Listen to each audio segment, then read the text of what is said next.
And now, our feature presentation.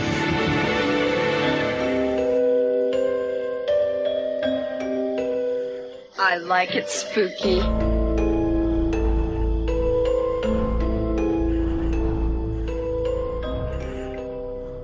Hey everybody, welcome to this episode of the I Like It Spooky Horror Podcast. I'm Brian. And guess what? I'm Rod. I'm on the big show. He's made it to the big time, kids. So Clint is in Michigan running Haunting into the Hills, one of the top haunted attractions in all of Michigan and all of the United States. So he's super busy, and I've asked Rod to step in. We're scraping the bottom of the pumpkin here. Whoa. But we got Rod to come on the show. Wow. I don't know if I'm offended or just thrilled to be here. Yeah. Since we covered that news with Clint being off the show, let's get to some real news.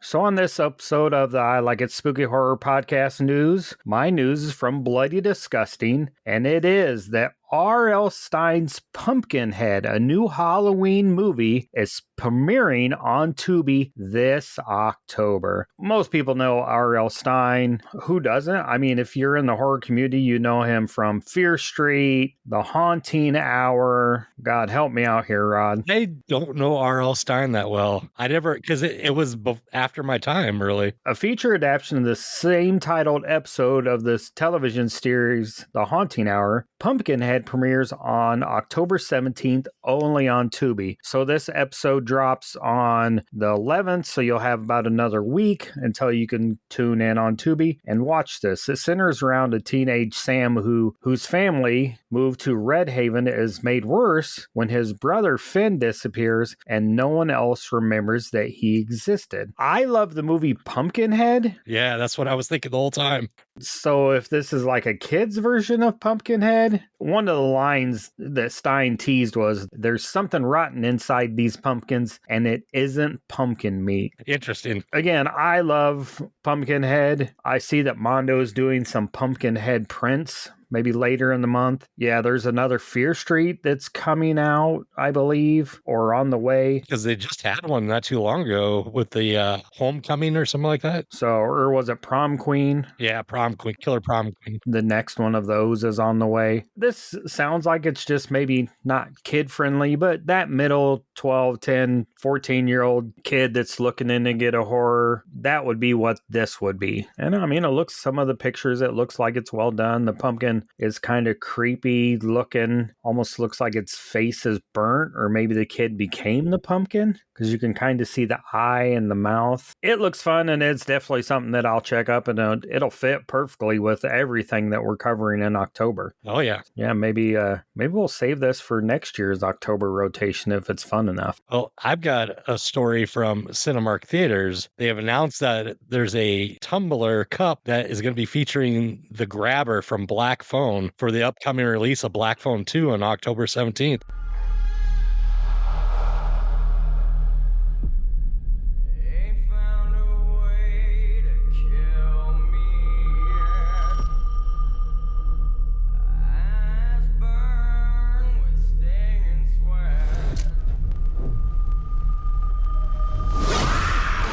I'm excited for that one too. Yeah, I love the first one. And then you got to wonder, is like, how are they going to make a second one? The trailer sort of gives it away, but I really appreciate how they did it. Well, and then the first time I was talking to a coworker about this, there is that paranormal ghost connection in the first one, so it makes perfect sense that the grabber would go to the other side but still be able to affect things on this side. Some of the effects are pretty freaking gnarly too on there. And I mean, Clint's already announced that, or maybe he hasn't. I thought he did, but we're covering the Black Phone on the podcast after it comes out. We've covered the first one, so we're going to follow it up with the second one. That's all something we enjoyed the first time around. What do you got for news other than the Black Phone Cup? One more thing that was also from Bloody Disgusting, the found footage cult classic Grave Encounters is getting a reboot, but with Justin Long starring. And this was the odd part. The actress Kate Bosworth producing it. You know, Kate Bosworth, she's sort of steeped into the horror genre. She's been in Superman Returns as Lois Lane, but she's also in House of Darkness, Straw Dogs, and Before I Wake. It's going to be kind of interesting to see what they do with this, though, because it's got the original directors are behind it. And I'm trying to remember, we did Grave Encounters, I believe, on the podcast, if I remember right. Didn't we do Grave Encounters? I think you did. It would have been quite a while ago. Yeah, so we covered Grave Encounters on episode 49 of the podcast. So, Lord, that's July 23rd of 2023. And so you can go back and listen to what Clint and I thought of Grave Encounters. I remember us both enjoying that. And it being one of the better found footage. I don't mind found footage. I'm not a big found footage fan, and I'm not a big paranormal fan. So that I liked it at all means something that it was probably really good. I loved the original, and I love the sequel that came out. The original, it didn't hesitate very long before you got into the paranormal, too. That's what I thought was a plus. Definitely something I want to check out. It's got Justin Long, and that's always seems to be a good time. And you watch to see what horrible things going to happen to him. He survived, I guess, the last movie that he was in that was a big horror film. There was one where he was like the mayor of a town. Oh, the Christmas one. I can't remember either. And then It's a Wonderful Knife. Which was a spoof of It's a Wonderful Life. He survived that one. I don't remember anything horrible happening to him then. I think he's in one that's more recent that was about werewolves. I haven't seen that one. It's worth the price of admission. And if we're talking about paying for something, we're going to have to talk about why we're poor, right?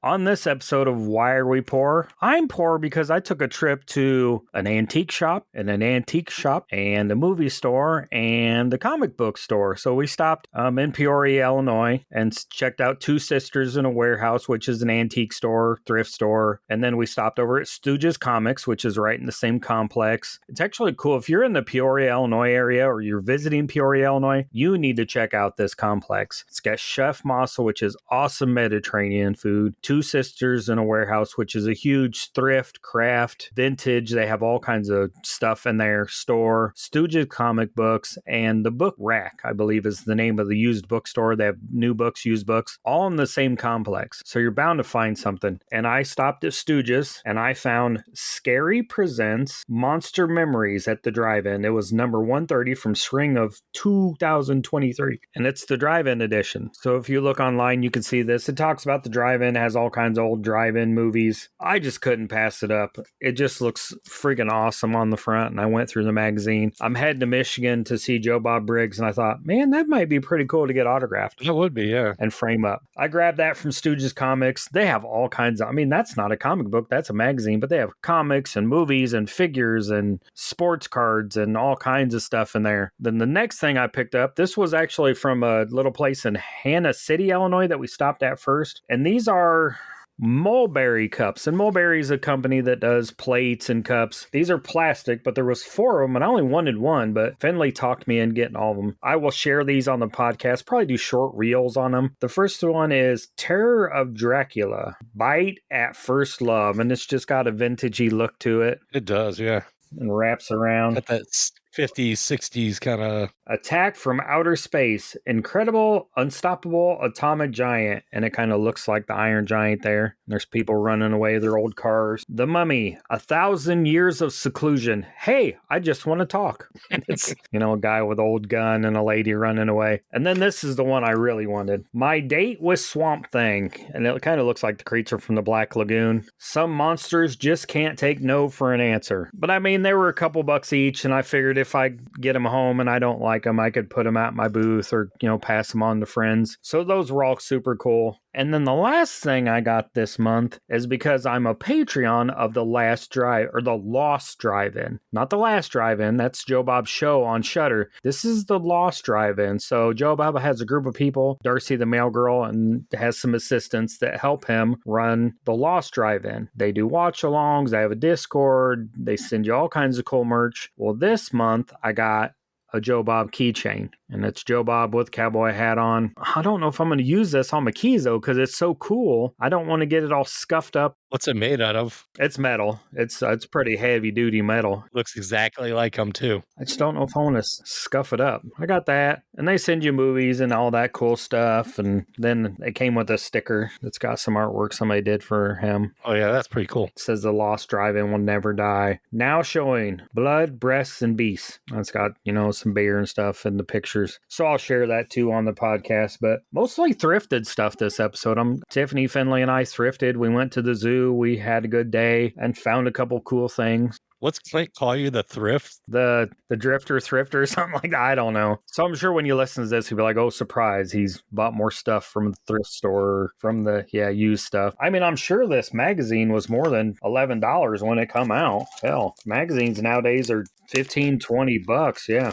20 plus. Yeah, $14.99, and I got it for $11. Yeah, and the back says Scary Monsters, Drive-In Shockers, Frogs, The Flesh Eaters, Teenage Psycho meets Bloody Mary, Blood Feast, 2000 Maniacs. Just a fun magazine. What's on Tingler television tonight? Hell, I don't know. Must be a different Tingler channel than I watch.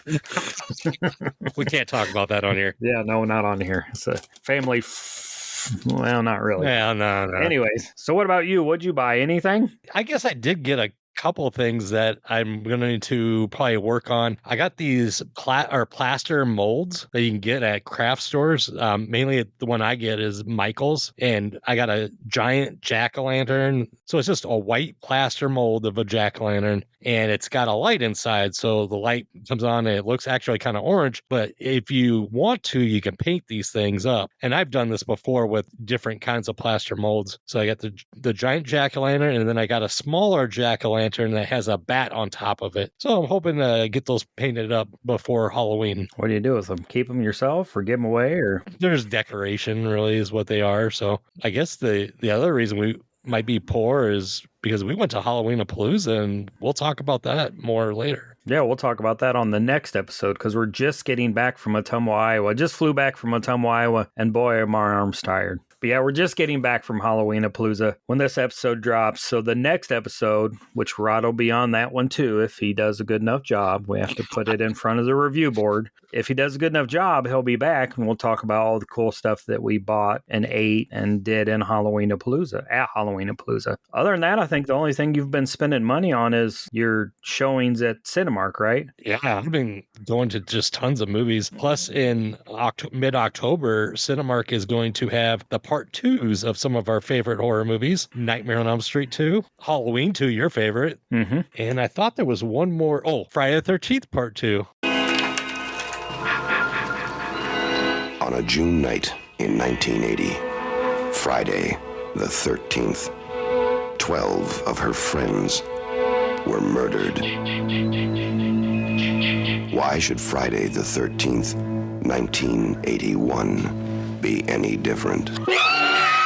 There's a week. It'll be after this episode comes out, so it should start on October 14th. Then on the 16th and the 18th, those movies will be out in Cinemark theaters. If you want to see some classic 80s horror movies on the big screen, go check out your Cinemark. I don't have one. Oh, that sucks. No, that's all right. Like every theater chain seems to be doing something, though. Yeah, I know the Orpheum here in Galesburg is doing stuff for October. The Burlington Capitol Theater is doing stuff in October. I'm trying to think. AMC's doing stuff, but not really anything I want to see at the AMC or honestly the Orpheum. I love the Orpheum, but it's all mainstream stuff that will get people in seats. I get that, but it's all stuff I've either seen on a big screen. I think it's all stuff I've seen on a big screen. I mean, they got Sinners coming back. I've seen Jaws. I've seen Blair Witch. I've seen Halloween. I've seen all of the stuff they're showing. I've seen on a big screen because that's something us horror fans kind of do is we go watch movies on a big screen if it's something we enjoy or something that's coming back. So there's not really anything at the Orpheum that I need to see on a big screen, but if you love horror films, definitely check out your local theaters. They're re-releasing some of the things that weren't lucky enough to see the first time or you want to see again. I mean, Jaws is coming out at the Orpheum, which I know a lot of people have seen on the big screen, but maybe you haven't. I have a theater in Nevada, Iowa, which is just like a 15-minute drive from Ames, where I live, that is going to show House on Haunted Hill, the original. Oh. I think I need to catch that one. That'd be awesome to see on the big screen. See, if we lived by Haunting the Hills, we could have caught that with Clint. I know. But we don't, so we missed it. Sad. Well, maybe next year. Maybe. But if we're going to go to Michigan next year and hang out with Clint, we need to get some money. So we probably need to send it to a sponsor.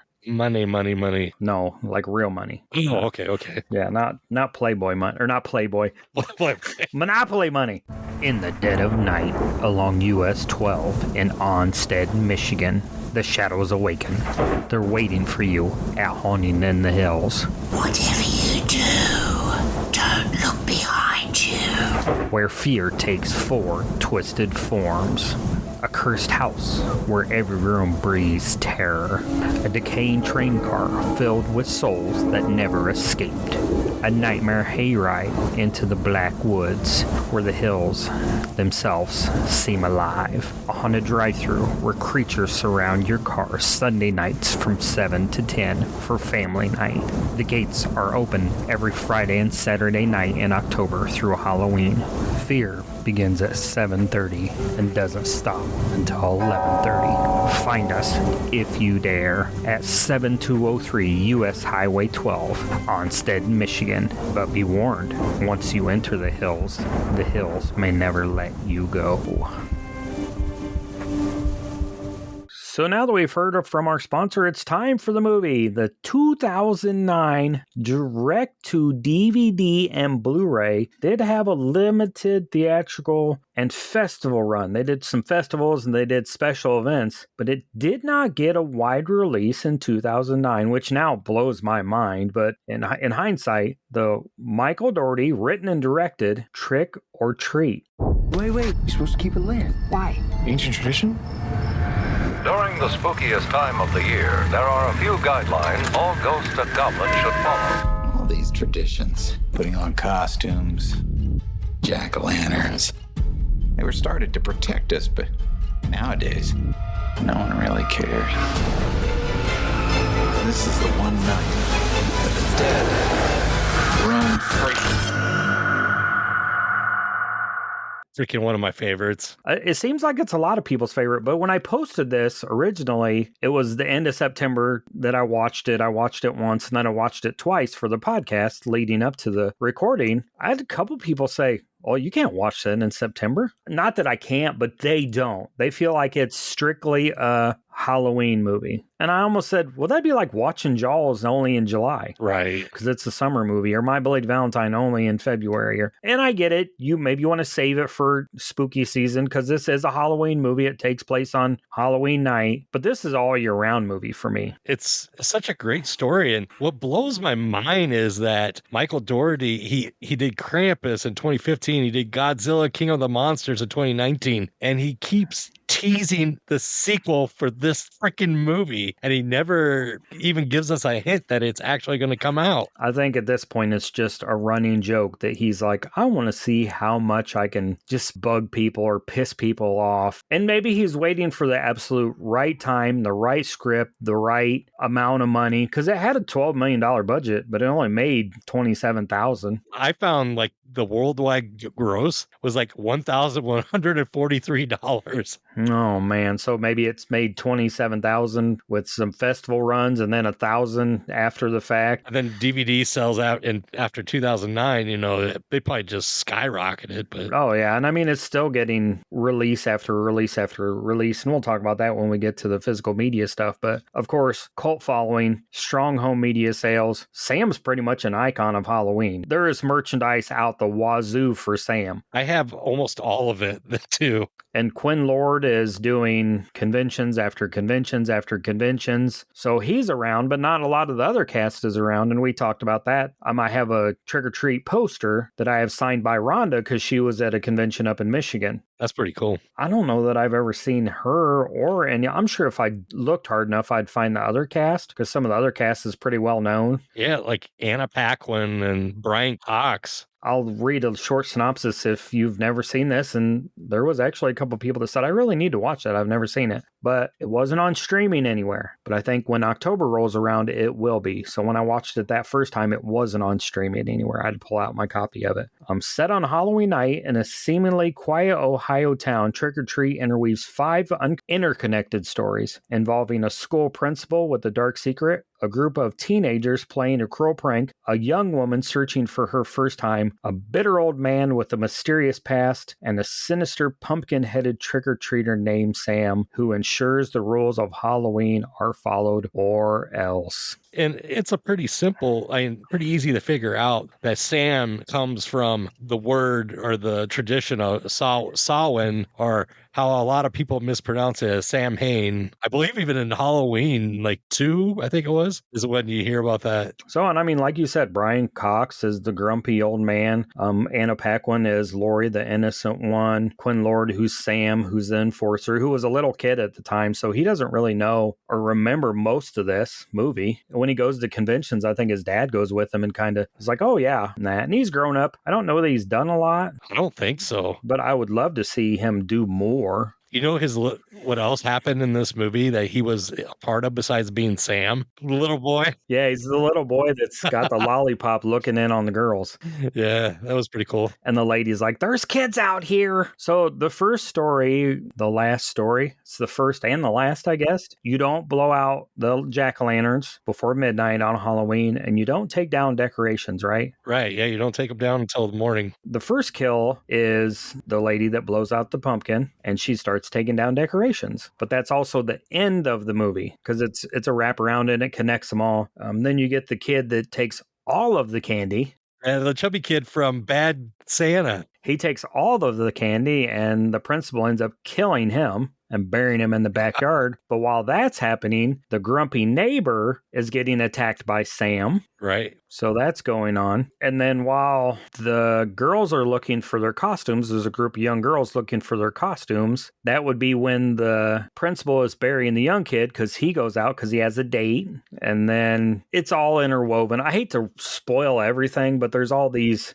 It's crazy though. And you would never guess what part until like you get through to almost the end. Then you know, oh, okay. Of course, there's Rhonda, who's a young girl that's very odd. She's different. And this other group of young kids plays a trick on her. That's probably my favorite. Yeah, the middle school kind of kids. And yeah, there's a group of kids. They're on a bus. They're shackled into the bus, and it's Halloween, so they all have costumes on. Well, the parents pay the bus driver to drive the bus off the cliff and kill the kids. Well, one of the kids gets out and gets loose and ends up driving the bus off of the cliff. Well, the kids all die, but you see the bus driver crawling out. And if we're going to spoil it, if you haven't seen this, the bus driver ends up being the creepy or... Brian Cox's character, Mr. Krieg. He's grumpy. He hates Halloween, but for good reason, because, I mean, he killed a bunch of kids on Halloween. There is only one way you could ever figure out that that's who it was without knowing the ending. Because he wheezes at the end when he gets out of the quarry. He just starts doing that wheezing that Mr. Krieg was doing. Well, you see a picture, though, in the fire.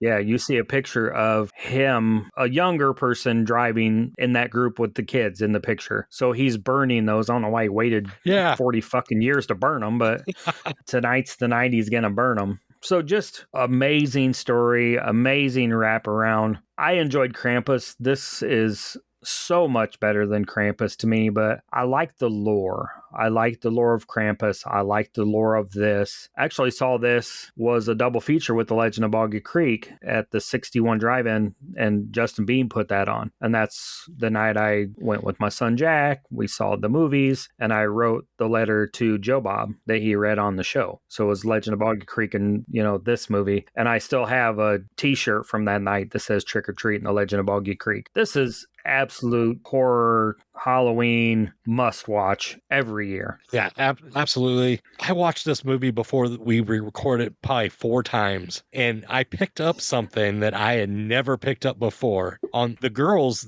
that, spoiler, turned out to be werewolves. The Cinderella character, I believe her name was Danielle. She's the older sister. She has a tattoo on her back, and it says Neil desperandum, and it's Latin, and it means nothing to be despaired or never despair. I don't know if that was like that had to be a choice by them to do something like that. Maybe that's her real tattoo. Maybe. I don't know. I couldn't find anything more on it. It was just kind of a strange thing, and you don't see it for very long. No, I noticed it, but and it wasn't in English, so I just thought, oh, that's a tattoo she has. That's my favorite story too, is the girls. Oh, see, mine's the kids. Yours is the girls. Yeah. I'm watching this with Finley, my 7-year-old, and I forget there's nudity in it. Oh, yeah. It's only a couple short, spots, so it's not gratuitous or anything. With the werewolf girls. Yeah, and then at the beginning when he puts on the dirty movie, he's waiting for his wife. Do you also know something interesting about the werewolf girls? The guy who's dressed up as a baby, his name is C. Ernst Harth, and he plays a giant baby. He was in 13 Ghosts from 2001, and he was the giant child. Yeah, and I think he's in Scooby-Doo. Really? One of the live-action Scooby-Doos, yeah. Yeah, you'll have to check that out. You talked about Michael Dougherty. It's his directorial debut, but he co-wrote X-Men 2 United and Superman Returns. The stuff that you listed, this is kind of like way different than he did. Yeah, because he was good friends with Bryan Singer, who directed those X-Men movies and the Superman Returns. So it was really weird. And one of the reasons why they think that this didn't get as big of a push in theaters is because Superman Returns kind of flopped in the theaters, and the studios were, I'm not so sure if we can go with this. You had talked about it flopping. It was pulled. Like Warner Brothers just said, no, and didn't give like any idea why that I saw.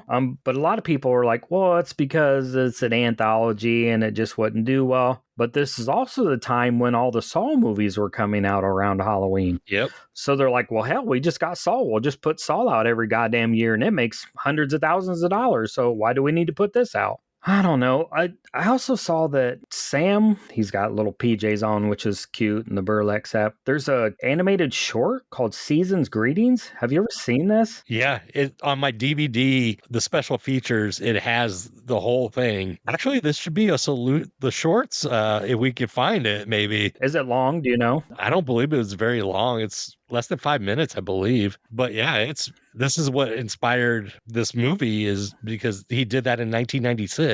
Wow, I need to watch that. Definitely something. I watched it twice, 3 times. Something new every time. Because you find yourself maybe paying more attention to one part of it than another. You get busy. Then you could just go through it over and over again and you find new things. Definitely a very, very rewatchable movie. And we don't always get that with some stuff. Some stuff it gets spoiled and you're just like, oh, it's done. I got the twist. There are twists on this, but not twists that ruin a movie, knowing what happens. Yeah, not really. No, it just flows so well, one story to the next, and like we said, the whole movie is disjointed in a way because it doesn't go in a linear timeline. It's just kind of wraps around a bit. Maybe that's the problem they thought some people would have with it. Yeah, I guess it's not a flowing river. It's a bunch of little lakes that flow into the ocean. I don't know, but yeah, you definitely have to pay attention because you don't want Sam coming and visiting you on Halloween. So you need to pay attention to the rules of Halloween. And we can go through a little trivia. And then I have the 6 rules of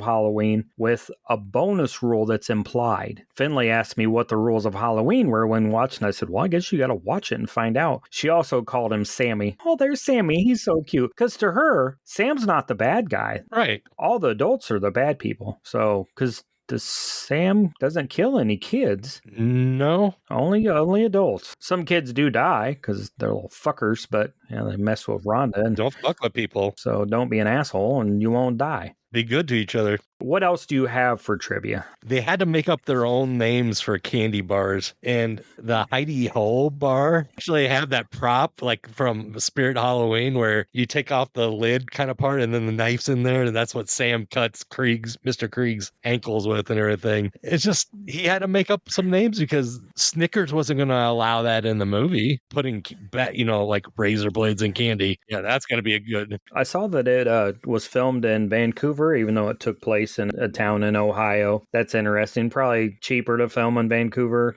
Get a lot of tax break. Maybe back then, now they'd probably charge you more. There was some alternative titles. There was Halloween Terrors, Jack-o'-lantern Tales. Here's a real generic one, October the 31st. That's something you'd buy at Dollar Tree. And then, of course, they were going to do Trick or Treat, but they couldn't because there's already a movie out with that title. Just a few interesting things, like the school bus massacre part. If you pay attention, when it does the flashback, you'll see the 1958 Plymouth Fury from Christine in that, like a replica or something like that. This whole thing had homages to John Carpenter and Stephen King. Brian Cox explains his look for the movie as Mr. Krieg. He was trying to look like John Carpenter. Oh, man. This is kind of insane, but yeah. Well, if he was trying to do that, he should have been smoking weed and playing video games. Right, yeah. Yeah. Sitting on his couch. So there are, like I said, 6 with a bonus that's implied. Rules of Halloween. Number 1, always give out candy. Never ignore trick-or-treaters or refuse to hand out candy. Or Mr. Krieg steals the candy from the kids, little asshole. Always keep your jack-o'-lanterns lit until midnight. Jack-o'-lanterns ward off evil spirits. And at the beginning, the young lady Emma blows hers out early, and then she's killed by Sam. Never take down decorations before the night is over. Again, Emma starts taking down decorations. She gets killed because that's disrespectful to the holiday. Always check your candy. Classic Halloween safety tip with a deadly consequence in the film. The principal, he poisons that kid with the candy. Yeah. I don't know if he poisoned the kid or if the kid just was fat and ate too much candy and died, but I think there was some poison in there. There had to be. He vomits forever and forever and forever. Yeah. Always wear a costume. So that helps you blend in with the spirits and ghouls roaming the earth on Halloween. More to that, there's some shows like Supernatural, the TV series, has an episode where Samhain, they make it an entity, comes back, and you have to have something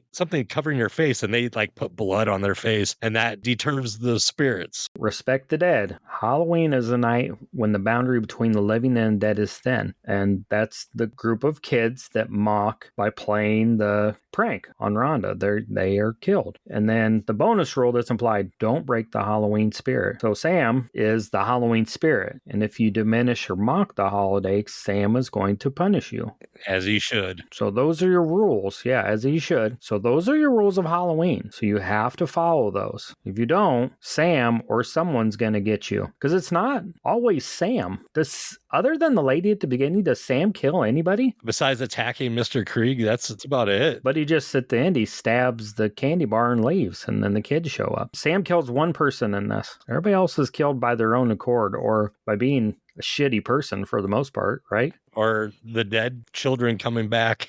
I mean, the werewolves killed the guy. There's probably some people in the werewolf part that are innocent, that did nothing, but the principal is not one of those people. No, not even close. Let's do some physical media, and then maybe we'll rate it. Oh, yeah. So physical media, initial release on DVD and Blu-ray by Warner Home Video, word of mouth pretty much set this on fire. There's collector's editions by Scream, Shout Factory in 2018. In 2022, there was a 4K Scream Factory release. And I think this year, Arrow out of England is doing the 4K also. But I mean, there's slipcovers and steelbook. You can probably walk in Walmart now and find some kind of trick-or-treat slipcover that's a Halloween theme that maybe glows in the dark. Yeah, that's what they do anymore, yeah. There's plenty of versions out there for you to grab a copy. It's definitely worth grabbing because if you ever want to watch it when it's not Halloween or this time of year, good luck. It's not usually streaming. Usually you have to buy it. It's insane. Yeah, I just don't get it. I definitely need to get me one of those boutique ones, like from Arrow, maybe even. Of course, there's some graphic novels and this unannounced sequel that is in development hell as of 2025. But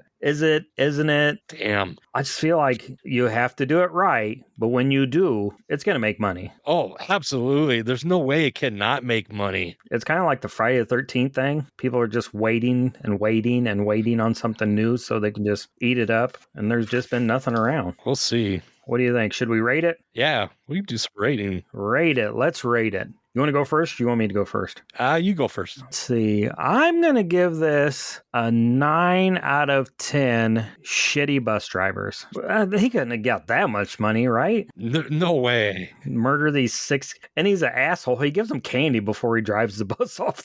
Here's your last piece, little fuckers. Now shut the fuck up. And why did he survive? I don't know. Because he wasn't chained, but... Well, one of the other kids got out, but yeah, he didn't survive either. So. Yeah, the vampire kid. What about you? This is in my top 10 favorite Halloween movies. Well, how could it not be? And I'm with you. I'm just going to go a little bit higher. A 9.5 out of 10, opening up the eyes on the jack-o'-lantern. Because the little kid, Billy, he can't figure it out. Just love this movie so much, though. That little kid, that's a little asshole kid, though. Daddy! Daddy! Are you going to take me trick-or-treating? Daddy! Daddy! Charlie Brown's an asshole! It's like, oh my God. So are you, kid. Speaking of assholes, we should probably hear from our podcast network.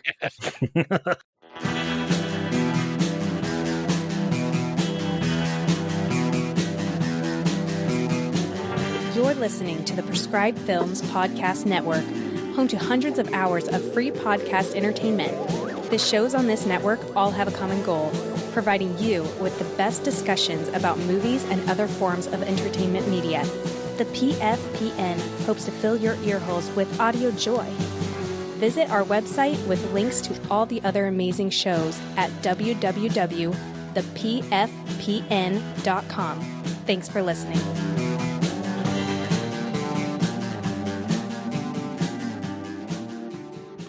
So now that we've heard from our podcast network, we're going to change this up a little bit. We're going to do recommendations. I'm going to do my top 10 movies that if you enjoy Trick or Treat, I think you would enjoy. And then Rod's going to give us some of his top 10 Halloween films. So I'll go first, and then we'll get to what Rod has to say. I guess I had to make him that deal since he's on the show.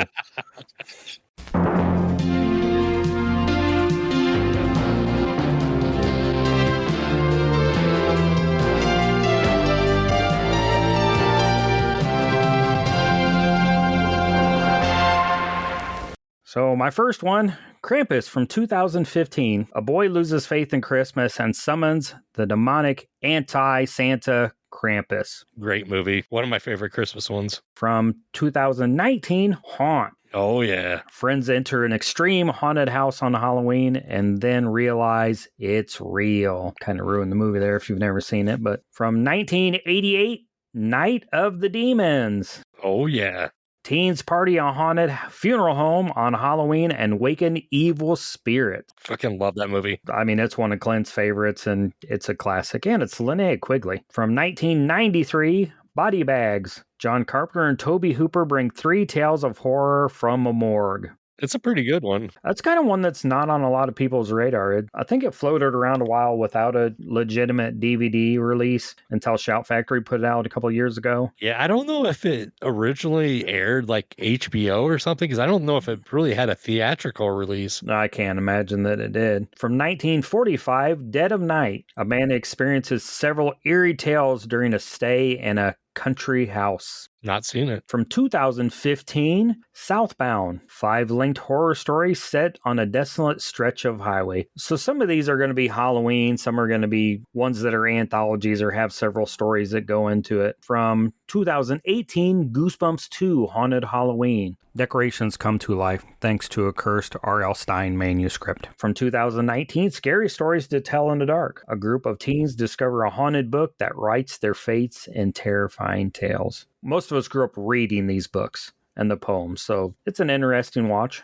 It's another one where there should have been a sequel out already, but still nothing. Nothing. From 2019 again, The Mortuary Collection. A creepy mortician recounts several twisted tales of death and morality. It's a good one, too. Got a couple left. From 2015, Tales of Halloween. Interconnected stories all set on Halloween night in one suburban town. You've got a lot of my top 10 right now. From 1982, Creepshow. Yeah. not Halloween, but yeah, anthology of 5 chilling tales inspired by 1950s horror comics. Creepshow 1 and 2. I mean, you can't go, don't maybe go to 3, but 1 and 2, yeah. My last one from 2013, the WNUF Halloween Special, a found footage Fox TV broadcast of a 1987 Halloween special gone wrong. I didn't think of this, but I don't know why the hell I didn't put it on the list. The Midnight Hour. Oh, yeah. Which was a made-for-TV movie that we covered on the podcast, and I really loved, and I found it online with the commercials, so that made it so much fun. Just a freaking blast. So I don't think you can go wrong with any of those. I'm interested to see what I missed of your top 10 Halloween movies. I mean, Halloween 1's probably number 1, but yeah. All right, we'll start at number 10. Trick from 2019. These high school kids go to a party. One of the kids just stabs a bunch of them. And then every year because he escapes, and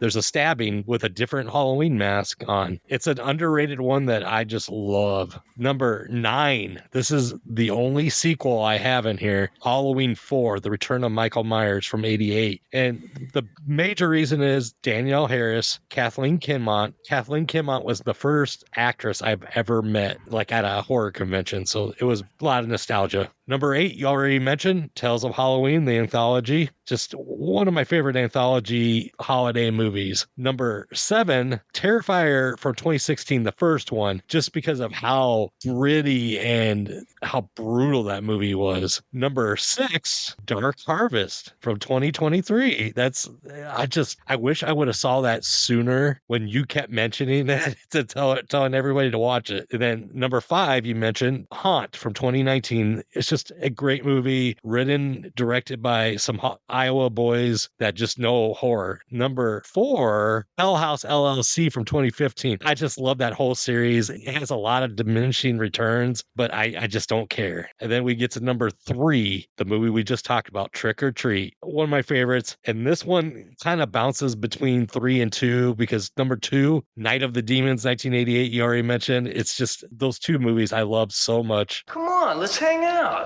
Yeah, eat a bowl of fuck. I am here to party. And then, of course, number 1, Halloween from 1978. That's going to be one of your favorites too, right? Hell no.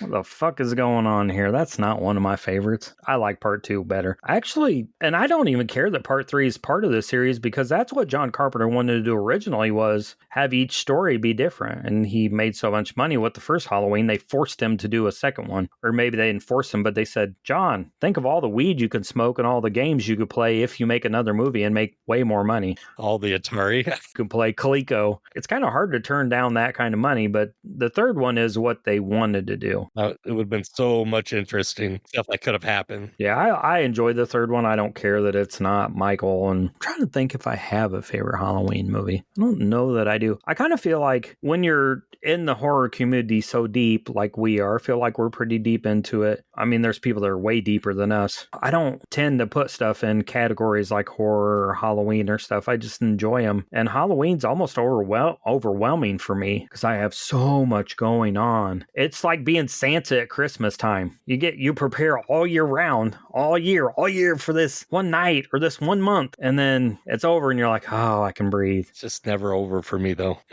No, but it lightens up. In October, I have a wedding, a convention, a sale, Scenic Drive 2 weekends. Then in November, I'm going to see Joe Bob, and then I got a vendor event in November, and I should be talking about this on What the Fuck is Going On, but I'm not because I forgot to play the music.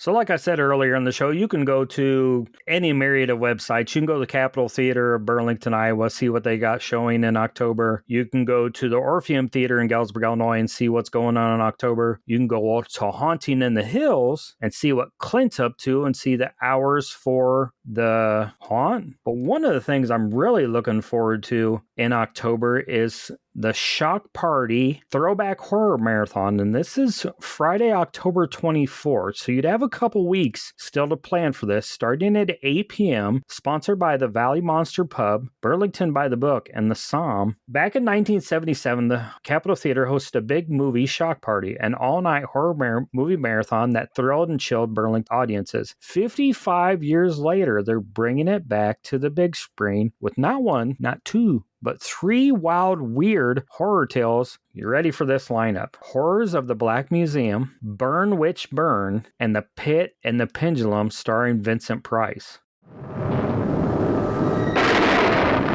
This was my father's world, Mr. Barnett.